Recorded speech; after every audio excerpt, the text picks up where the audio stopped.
I've been playing NTE lately, and I genuinely think this might become the next huge gacha game after Genshin Impact. But at the same time, this game is weird. In a good way. Mostly. So let's talk about it. But before that, you need to subscribe. Neverness to Everness released on April 26th, but I only downloaded it recently, just to try it out. That was a lie. I have been playing it non-stop ever since.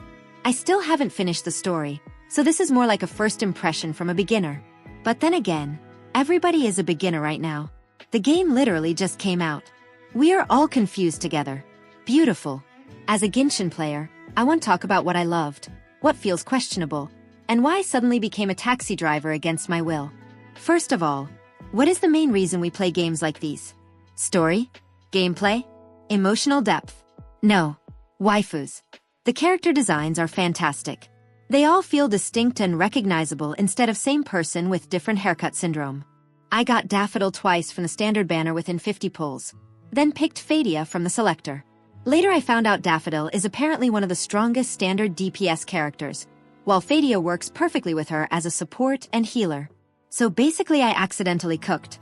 One thing I did not cook though, the golden warp system. Apparently you can use those WAPs to directly buy standard 5-star characters from the shop. Did I know this? No.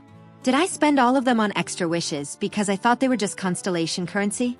Absolutely. 720 golden warps are basically 30 pulls worth of value. So honestly, being able to guarantee standard characters without depending entirely on RNG is actually huge. And design-wise?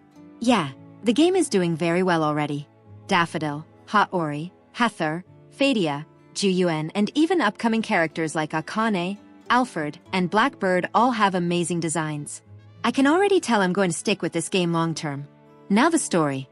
I have no idea what is happening. At one point I became a security guard for a TV-headed dog that only says one word. Then that same TV dog somehow pulled a girl before me. Like bro, humanity is finished. At this point, if a television canine with the vocabulary of a broken microwave can get a date before us, we need to shut civilization down respectfully. The biggest issue for me is that the beginning feels extremely rushed. There's so much happening immediately that I genuinely couldn't keep track of anything. Characters keep talking like they already know the lore. The MC has the classic, mysterious special being with missing memories set up, and the game throws terminology at you like it's trying to win a speedrunning competition. I've heard the story gets much better later on, and I believe it. But if your opening 30 minutes makes me feel like I accidentally skipped 7 episodes, that's a problem. Thankfully, there's a skip button. And yes, I use it. Especially when the TV dog starts yapping again. But visually, the game is insane. The cutscenes, facial animations, character movement, all of it looks incredible. So even though the writing hasn't fully hooked me yet, I'm still interested to see where it goes. Right now, the storytelling feels closer to the beginning of Wuthering Waves than Genshin Impact. Fast, flashy, mysterious, confusing, and occasionally throwing lore directly at your skull. You will need some time to digest what is happening in the very beginning. Now let's talk about activities. There is simply too much to do. For my entire first day, I did not have time to breathe. Every 5 seconds the game unlocks another system, another mechanic, another side activity, and everything you can think of. And honestly, I love it. The side quests and puzzles are surprisingly varied, and the open world actually feels alive instead of being a giant empty grass simulator. Some NPCs are. I mean, I'd marry her. Don't judge me. The enemies are interesting too, but right now I don't really feel emotionally connected to them yet.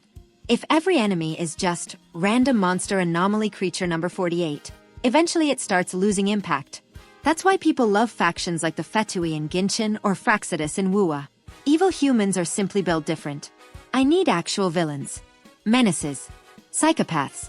People who wake up and decide to ruin lives professionally. And if this game gives us playable villains without a redemption arc? Cinema. Absolute cinema. Unlike most gacha games, NTE has 2 stamina systems. One works like normal resin for materials and upgrades. The second one is for life activities like driving, fishing, managing cafes, and other random things that somehow turn me into a financially unstable adult simulator. These activities give you funds, which is basically money used for things like buying property, cars, shopping, paying fines to the police when you don't listen to law, and whatever else this game decides to throw at you. So naturally, I downloaded a fantasy anime gacha game to goon to waifus, and immediately became a taxi driver. Peak gaming. I was forced to buy a red car for a racing quest, and now I spend my time driving civilians around while aggressively hitting lamp posts at 90 kilometers per hour. I am not the best racist, but I will own the fastest car eventually. The racing itself is surprisingly fun too. It is not overly complicated, nor does it take ages to finish. You can tell that the game is not trying to become Need for Speed, but it still feels smooth and enjoyable enough to keep doing. If they keep improving it, I will make sure to become the fastest racist in the game. With even more cars and more customizations, this has the potential to become a major part of NTE gaming experience. Right now, there is only one car that has nitro, so you know they're saving a lot to add in the future. The funniest part is the stamina reset timing. I downloaded the game on Saturday, realized the weekly reset was coming, and immediately started panic spending stamina like a crypto investor watching the market collapse. And there is so much stamina to spend. This game does not play around. Thankfully, I found out you can convert stamina into fawns while AFK by a weird game in a maid cafe, when you don't feel like actively playing, which is honestly a fantastic system.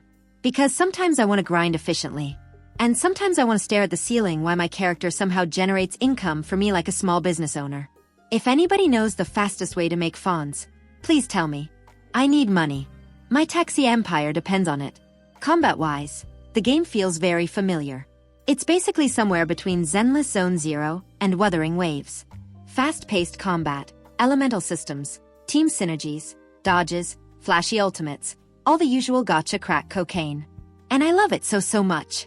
It makes the game easy to understand immediately, especially if you already play other gachas. The ultimates are incredibly well animated. Even the 4 stars feel loved. Especially Mint. She has the same voice actress as Hu Tao. Her burst animation is amazing, and even though people say she's weak because she's a starter character, I don't care. I play characters based on vibes and waifus. Meta is temporary. Attachment issues are eternal. One thing I have to praise is the optimization. My PC is terrible. Like, genuinely terrible. Its specs are lower than the minimum requirements, and somehow this game still runs smoothly on low settings. It's not like it doesn't lag, or doesn't remind me of how broke I am, but it still works really well. Meanwhile, Wuthering Waves turn my computer into a dying microwave fighting for survival. So this is clearly an optimization win. If you guys subscribe and watch my videos fully, maybe one day I can afford a PC that doesn't sound like it's preparing for takeoff every time I open a game. Overall, my first impression is overwhelmingly positive. To the point where I can confidently say, this is the first gacha since Genshin Impact that I genuinely want to keep playing long-term. It exceeded my expectations by a lot. And if I had to compare it to Anunta, I'd probably choose NTE. Mainly because I prefer the character designs and the combat style more. Anunta looks cool, but half the gameplay feels like Spider-Man file taxes in an anime universe. Meanwhile, NTE has giant ultimates, elemental powers, flashy combat, daily commissions, battle pass systems, and all the other dopamine mechanics my gacha-rotted brain has been trained to love. If you are coming from Genshin or YyyZzz or WooWa, and considering playing this game, it is really good. And the fact that there's no such 50-50 system makes it feel insanely rewarding on paper. Now I just need the game to actually give me the characters I want. But yeah, that's all for now. If you somehow learned anything from my completely stable and professional review, subscribe. And I'll see you guys again very soon.